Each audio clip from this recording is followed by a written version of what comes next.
নমস্কার, আমি দেবজ্যোতি। কলকাতা টিভি ডিজিটালে আপনাদের সকলকে স্বাগত জানাই। নন্দীগ্রামে বড়সড় জয় পেল তৃণমূল কংগ্রেস। ২৬-এর বিধানসভা নির্বাচনের আগে তৃণমূল কংগ্রেস গত ৭ দিনে দুটি সমবায় সমিতি নির্বাচনে জয়লাভ করল। গতকাল হরিপুর সমবায় সমিতির যে ৪৫টি আসন রয়েছে তার মধ্যে তৃণমূল কংগ্রেস জয়লাভ করেছে ২৭টি আসনে। অন্যদিকে ভারতীয় জনতা পার্টি জয়লাভ করেছে ১৮টি আসনে।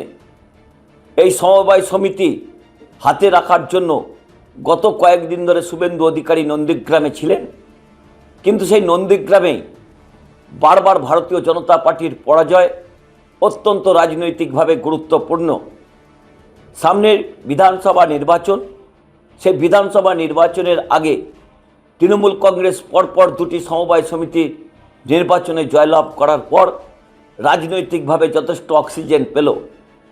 এই জয়ের নেপথ্যে রয়েছে অভিষেক বন্দ্যোপাধ্যায়ের দুটি সেবাশ্রয় ক্যাম্প, একটি নন্দীগ্রাম 1 এবং নন্দীগ্রাম 2-তে আরও একটি সেবাশ্রয় ক্যাম্প অভিষেক বন্দ্যোপাধ্যায় চালু করেছেন। সেখানে হাজার হাজার মানুষ যাচ্ছেন চিকিৎসার প্রয়োজনে। তাদের কাউকে এমনকি অন্য রাজ্যেও পাঠাচ্ছেন অভিষেক বন্দ্যোপাধ্যায়। অর্থাৎ উন্নয়নকে হাতিয়ার করেই তৃণমূল কংগ্রেস এই জমি পুনরুদ্ধার করতে চাইছে। ২০২১-এর বিধানসভা নির্বাচনে এই নন্দীগ্রামে তৃণমূল কংগ্রেসের প্রার্থী মমতা বন্দ্যোপাধ্যায় ১৯৫৬ ভোটে পরাজিত হয়েছিলেন। তা নিয়ে অনেক রাজনৈতিক ঝলগোলা হয়েছে।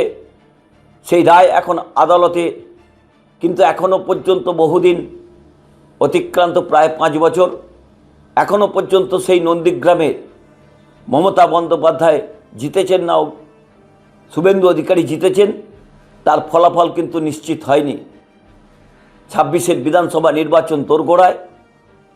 তার আগে ভারতীয় জনতা পার্টিকে হারিয়ে যেভাবে আমদাবাদের ৯টি আসনই জয়লাভ করেছিল তৃণমূল কংগ্রেস সমবায় সমিতি নির্বাচনে, অন্যদিকে গতকাল হরিপুর সমবায় সমিতির ২৭টি আসনে জয়লাভ করে তৃণমূল কংগ্রেস তাদের জয়যাত্রা সম্পন্ন করেছে।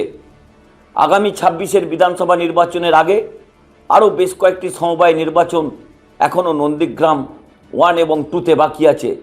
সেই জায়গাতে তৃণমূল কংগ্রেস রাজনৈতিকভাবে যথেষ্ট বড় অক্সিজেন পেয়ে গেছে। কারণ ২৬-এর বিধানসভা নির্বাচনে তৃণমূল কংগ্রেসের কাছে একেবারে অ্যাসিড টেস্টের মতো এই নন্দীগ্রাম একসময় শুভেন্দু অধিকারীর রাজনৈতিক গড় ছিল। সেই রাজনৈতিক গড়েই শুভেন্দু অধিকারী একেবারে পর্যুদস্ত। এই সমবায় সমিতি নির্বাচনকে কেন্দ্র করে গত কয়েকদিন ধরেই নন্দীগ্রামের মাটি উত্তপ্ত ছিল।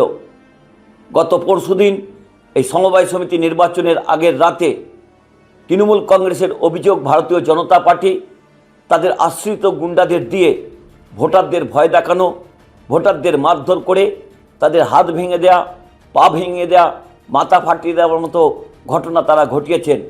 কিন্তু তারা তাদের জমি রক্ষা করতে পারেননি।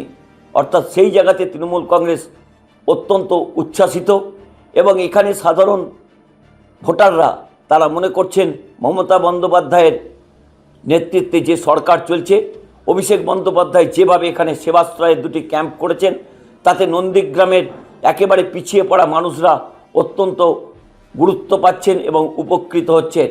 তাদের চিকিৎসার জন্য শুধুমাত্র উলবেড়িয়া এসএসকেএম বা মেডিকেল কলেজ নয়, চিকিৎসার প্রয়োজনে অন্য রাজ্যে অভিষেক বন্দ্যোপাধ্যায় পাঠাচ্ছেন। কারণ এই অভিষেক বন্দ্যোপাধ্যায়ের হাত ধরেই গত কয়েকদিন ধরেই চলছে ডায়মন্ড হারবার মডেল। সেখানে যে সেবাশ্রয় প্রকল্প করেছিলেন তার সুফল তৃণমূল কংগ্রেস রাজনৈতিকভাবে অন্য জেলাতেও যেমন করছেন, তেমনি কিন্তু রাজনৈতিকভাবে নন্দীগ্রামকে অত্যন্ত গুরুত্ব দিয়েছিলেন। গত 15 তারিখ অভিষেক বন্দ্যোপাধ্যায় এখানে সেবাশ্রয় ক্যাম্প করেছেন। সেখানে শুভেন্দু অধিকারীও পাল্টি একটি সেবাশ্রয় ক্যাম্প করেছিলেন, কিন্তু সেখানে কোনো মানুষের ভিড় দেখা যায়নি। সেই জায়গাতেই তৃণমূল কংগ্রেস অত্যন্ত রাজনৈতিকভাবে সুফল পেয়েছে এবং নন্দীগ্রামের মতো একটি বিধানসভা ক্ষেত্রে সেখানে একের পর এক সমবায় সমিতির নির্বাচনে তৃণমূল কংগ্রেস যেভাবে জয়লাভ করছে, তাতে রাজনৈতিকভাবে তৃণমূল কংগ্রেস অত্যন্ত আশান্বিত হচ্ছেন যে 26-এর বিধানসভা নির্বাচনে নন্দীগ্রাম শুভেন্দু অধিকারীকে যেমন হারাবে, ভারতীয় জনতা পার্টিকেও হারাবে। কারণ ইতিমধ্যেই অভিষেক বন্দ্যোপাধ্যায় এই নন্দীগ্রাম জয়ের জন্য বেশ কিছু প্রোগ্রাম নিয়েছেন, বেশ কিছু কর্মসূচি নিয়েছেন, কিন্তু সেখানে ভারতীয় জনতা পার্টি বাহুবল প্রয়োগ করেও তারা কিন্তু সমবায় সমিতি নির্বাচনগুলিতে তাদের জয়রথকে অব্যাহত রাখতে পারছেন না। সেই জায়গাতে তৃণমূল কংগ্রেসের এই নন্দীগ্রামে পরপর সমবায় সমিতির জয় অত্যন্ত রাজনৈতিকভাবে গুরুত্বপূর্ণ। প্রতিদিনের প্রতিটি খবরের গুরুত্বপূর্ণ আপডেট পেতে আপনারা কলকাতা টিভির পাশাপাশি কলকাতা টিভির যে ইউটিউব চ্যানেল রয়েছে বা কলকাতা টিভি ডিজিটাল, সেখানেও চোখ রাখুন।